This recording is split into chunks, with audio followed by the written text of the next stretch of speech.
avez acheté une maison et il y a une piscine, d'accord? Et vous voulez l'entretenir, d'accord? Alors on va aller au bout si vous voulez bien. C'est le rayon, il y a tous les produits. Vous connaissez le principe de la piscine ou pas du tout? Non? D'accord. Mais la personne qui vous a vendu la maison vous a expliqué un petit peu le fonctionnement de la piscine.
javel, l'odeur de chlore, qui pour moi est très désagréable.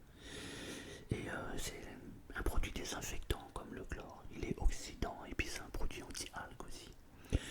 Après, il est très efficace, il élimine bien les bactéries, les microbes, en fait, même les algues aussi. Et il, il agit aussi, alors la différence avec le chlore aussi, c'est que lui il agit même en fonction des variations de température de l'eau. Donc oui, et oui, il y a beaucoup de soleil ici, effectivement. Tout à fait. Ben, tiens, pour information, vous avez vu le petit bassin d'eau, enfin le petit, il est quand même assez grand, mais le bassin que nous avons insisterons, oui. Cet été, il a été fermé 2 jours, justement parce que l'eau était trop chaude et il y a eu une formation d'algues. Il a fallu vider le bassin complètement parce qu'ils n'ont pas pu le traiter et remettre de l'eau. Ben, l'inconvénient, c'est que l'eau était froide après.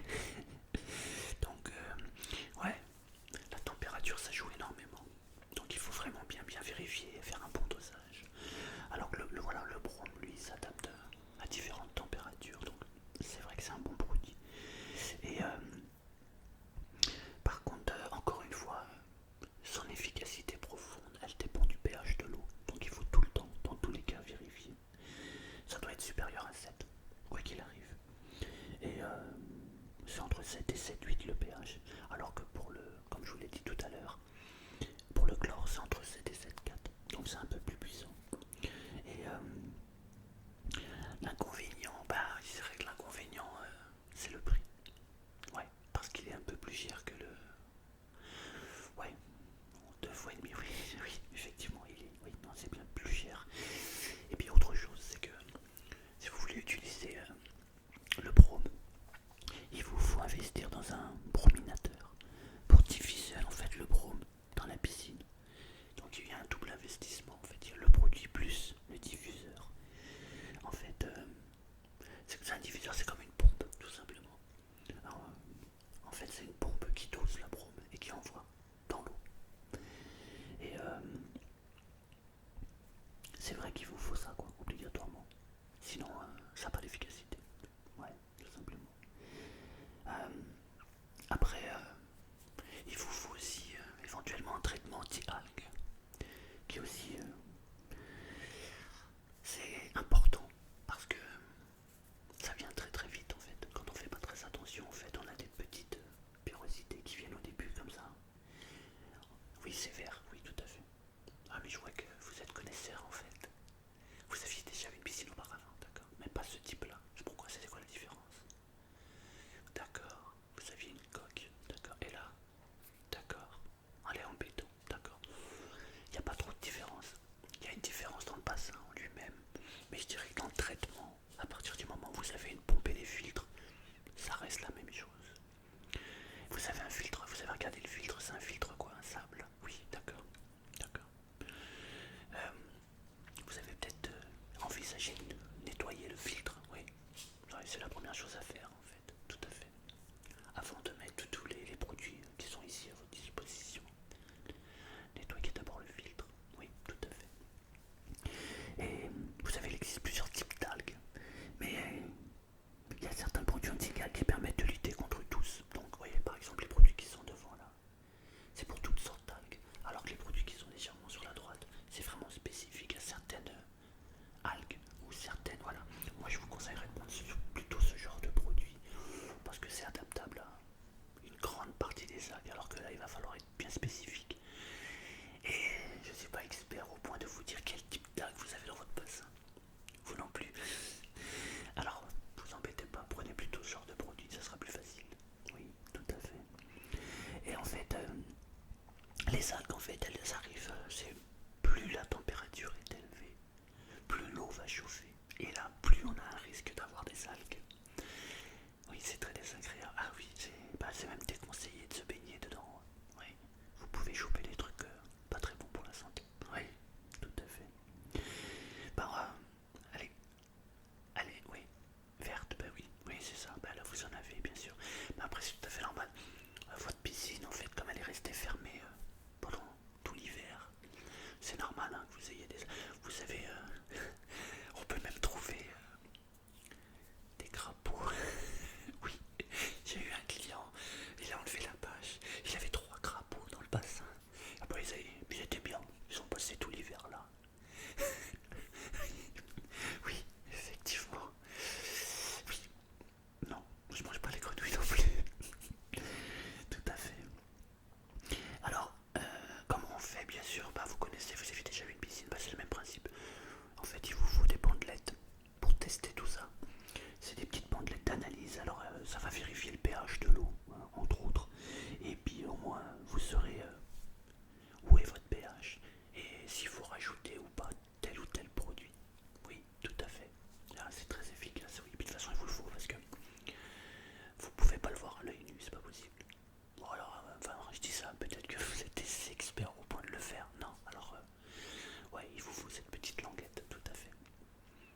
Et du coup, elle peut envahir très rapidement votre eau. Et du coup, vous serez obligé de faire un nettoyage complet ou de la changer complètement.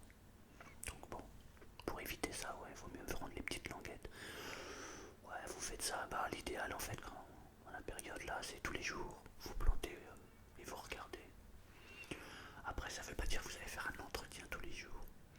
Mais vous devez au moins vérifier tous les jours, bien sûr. Mais il y a une chose aussi à vérifier, c'est, voyez, vous avez votre piscine, vous avez l'eau, et il faut regarder la ligne.